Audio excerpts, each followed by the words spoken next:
అసెంబ్లీలో ఏఐ ఆధారిత హాజరు నమోదు విధానం అమలుకు ప్రభుత్వం కసరత్తు చేస్తోంది. సభ్యులు వారి స్థానాల్లో ఉన్నప్పుడే ఫేస్ రికగ్నిషన్ ద్వారా ఆటోమేటిక్గా హాజరు నమోదు కానుంది.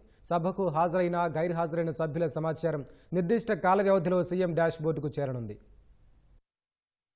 అసెంబ్లీలో సభ్యుల హాజరు నమోదుకు సంతకాలు చేసే విధానానికి స్వస్తి పలికే విధంగా కూటమి ప్రభుత్వం అడుగులు వేస్తోంది. అసెంబ్లీలో ఆటోమేటిక్ హాజరు నమోదు వ్యవస్థ ఏర్పాటు బాధ్యతను హైదరాబాద్ కు చెందిన డ్యూరాంక్ టెక్నాలజీ సర్వీసెస్ సంస్థకు అప్పగించింది. ప్రస్తుత సమావేశాల్లో ప్రయోగాత్మకంగా ఈ విధానాన్ని అమలు చేస్తున్నారు. ప్రస్తుతానికి నిర్దిష్ట సమయంలో సభలో సభ్యుల వీడియో రికార్డింగ్ తీసుకుని దాన్ని డేటాలోని సభ్యుల ఫోటోలతో సరిపోల్చి జాబితా సిద్ధం చేస్తున్నారు. దీన్ని పూర్తి స్థాయిలో అమల్లోకి తెచ్చాక సభలో పాన్, టిల్ట్, జూమ్ కెమెరాను ఏర్పాటు చేయనున్నారు. ప్రతి సభ్యుడి ముఖ లక్షణాల్ని డేటాలో నిక్షిప్తం చేస్తారు. ప్రతి సభ్యుడికి 175 వెక్టార్ పాయింట్స్ నమోదు చేస్తారు. పీటీజెడ్ కెమెరా 180 డిగ్రీల్లో తిరుగుతూ ప్రతి గంటకు ఓసారి సభ్యుల ఫోటోలు తీసి సర్వర్ కి పంపిస్తుంది. అక్కడ ముందే నిక్షిప్తం చేసిన సభ్యుల వెక్టార్ పాయింట్స్ ని కెమెరా పంపిన ఫోటోలతో ప్రత్యేక సాఫ్ట్వేర్ ద్వారా సరిపోల్చి హాజరైన, హాజరు కాని సభ్యుల జాబితా రూపొందిస్తారు. ప్రస్తుతం వైసీపీ ఎమ్మెల్యేలు కొందరు శాసనసభ సమావేశాలకు హాజరు కాకుండానే రిజిస్టర్లో సంతకం చేసి వెళ్లిపోతున్నారు.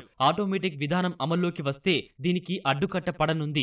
శాసనసభ సమావేశాలకు కొందరు ఎమ్మెల్యేలు ఆలస్యంగా రావడం, కీలకమైన అంశాలపై చర్చ జరుగుతున్నప్పుడు గైర్హాజరవడం, సమావేశం ముగియడానికి చాలా ముందే వెళ్లిపోవడంపై సీఎం చంద్రబాబు అసంతృప్తి వ్యక్తం చేశారు. ఇటీవల సీఎం మాట్లాడుతున్నప్పుడు సభలో సుమారు 50 మంది సభ్యులే ఉండటంతో ఆయన అసహనం వ్యక్తం చేశారు. సభ్యులంతా విధిగా సమావేశాలకు హాజరయ్యేలా చూడాలని ప్రభుత్వ చీఫ్ విప్ జీవి ఆంజనేయుల్ని సీఎం ఆదేశించారు. సీఎం ఆదేశాలతో చీఫ్ విప్లు సభ్యులతో మాట్లాడి సమయపాలన పాటించాలని గట్టిగా సూచించారు.